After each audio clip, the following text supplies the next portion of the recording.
Hello दोस्तों, आज की इस वीडियो में हम सोमनाथ मंदिर के इतिहास और उसकी अन्य जानकारी प्राप्त करेंगे। तो चलिए वीडियो को स्टार्ट करते हैं। गुजरात प्रांत के काठियावाड़ क्षेत्र में समुद्र के किनारे सोमनाथ नामक विश्व प्रसिद्ध मंदिर में यह ज्योतिर्लिंग स्थापित है। पहले यह क्षेत्र प्रभास क्षेत्र के नाम से जाना जाता था।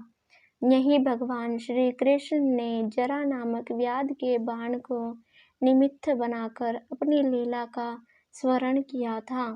यहाँ के ज्योतिर्लिंग की कथा का पुराणों में इस प्रकार से वर्णन है। दक्ष प्रजापति की 27 कन्याएं थी।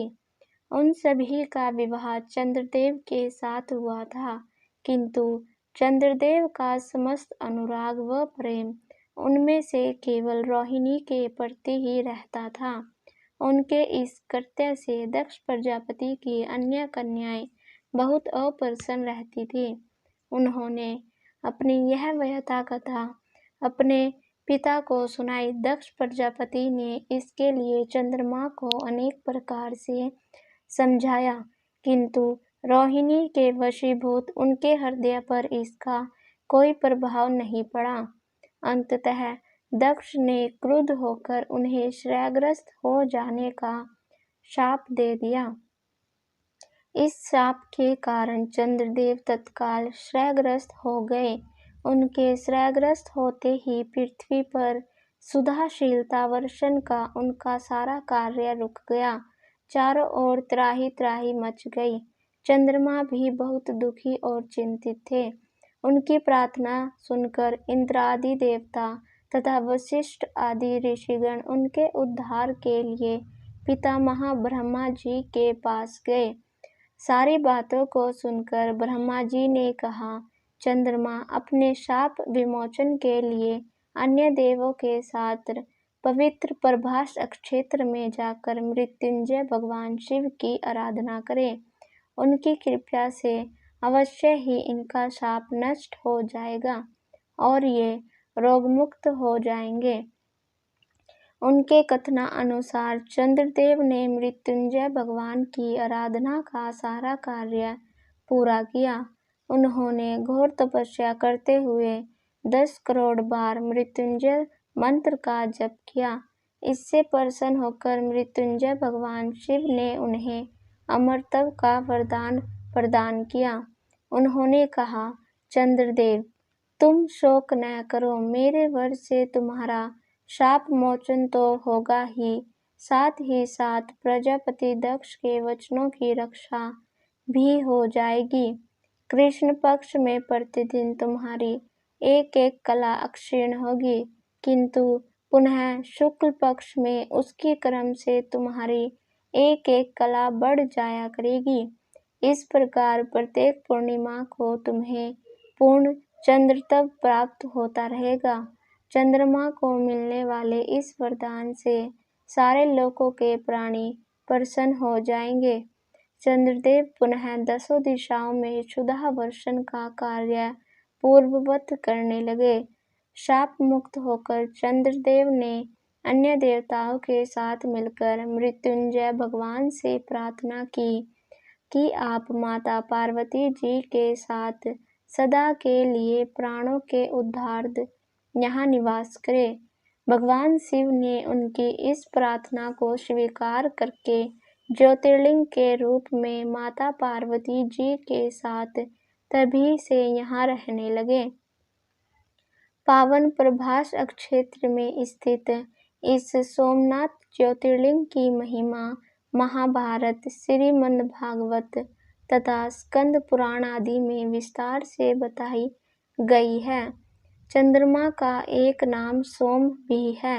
उन्होंने भगवान शिव को ही अपना नाथ स्वामी मानकर यहाँ तपस्या की और जो भी व्यक्ति दर्शन, पूजन, आराधना से भक्तों के जन्म जन्मांतर के सारे पाप और दुष्ट कर्म विनष्ट हो जाते हैं, वे भगवान शिव और माता पार्वती की अक्षय कृपा का पात्र बन जाते हैं। मोक्ष का मार्ग उनके लिए सहज ही सुलभ हो जाता है। उनके लौकिक पारलौकिक सारे कृत्य स्वयं में सफल हो जाते हैं।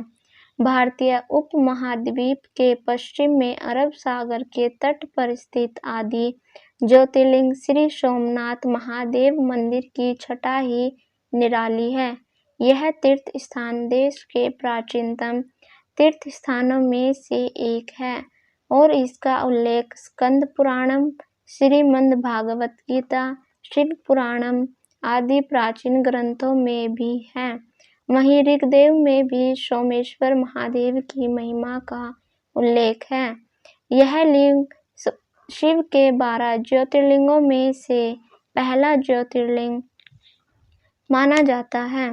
ऐतिहासिक सूत्रों के अनुसार आक्रमणकारियों ने इस मंदिर पर 6 बार आक्रमण किया। इसके बाद भी इस मंदिर का वर्तमान अस्तित्व इसके पुनः निर्माण के प्रयास और सांप्रदायिक सद्भावना का ही परिचायक है। 7वीं बार यह मंदिर कैलाश महामेरु प्रसाद शैली में बनाया गया है। इसके निर्माण कार्य से सरदार वल्लभ भाई पटेल भी जुड़े रह चुके हैं। यह मंदिर गर्भगृह, सभा मंडप और नृत्य मंडप 3 प्रमुख भागों में विभाजित है। इसका 150 फुट ऊंचा शिखर है। इसके शिखर पर स्थित कलश का भार 10 टन है और इसकी ध्वजा 27 फुट ऊंची है। इसके अबाधित समुद्री मार्ग त्रिस्तंभ के विषय में ऐसा माना जाता है कि यह समुद्री मार्ग परोक्ष रूप से दक्षिणी ध्रुव में समाप्त होता है। यह हमारे प्राचीन ज्ञान व सूझबूझ का अद्भुत साक्ष्य माना जाता है। इस मंदिर का पुनः निर्माण महारानी अहिल्याबाई ने करवाया था। धार्मिक महत्व। पौराणिक अनुश्रुतियों के अनुसार सोमनाथ चंद्र का है, जो दक्ष के दामाद थे। एक बार उन्होंने दक्ष की आज्ञा की अवहेलना की, जिससे कुपित होकर दक्ष ने उन्हें श्राप दिया कि उनका प्रकाश दिन प्रतिदिन धूमिल होता जाएगा। जब अन्य देवताओं ने दक्ष से उनका श्राप वापस लेने की बात कही तो उन्होंने कहा कि सरस्वती के मुहाने पर समुद्र में श्राप करने से श्राप के प्रकोप को रोका जा सकता है। सोम ने सरस्वती के मुहाने पर स्थित अरब सागर में स्नान करके भगवान शिव की आराधना की। प्रभु शिव यहाँ पर अवतरित हुए और उनका उद्धार किया। वह सोमनाथ के नाम से प्रसिद्ध हुए। सोमनाथ मंदिर में कैसे पहुंचा जा सकता है? पहला, वायु मार्ग द्वारा। सोमनाथ से 55 किलोमीटर स्थित केशोद नामक स्थान से सीधे मुंबई के लिए वायुसेना है। केशोद और सोमनाथ के बीच बस व टैक्सी सेवा भी है। रेल मार्ग के द्वारा।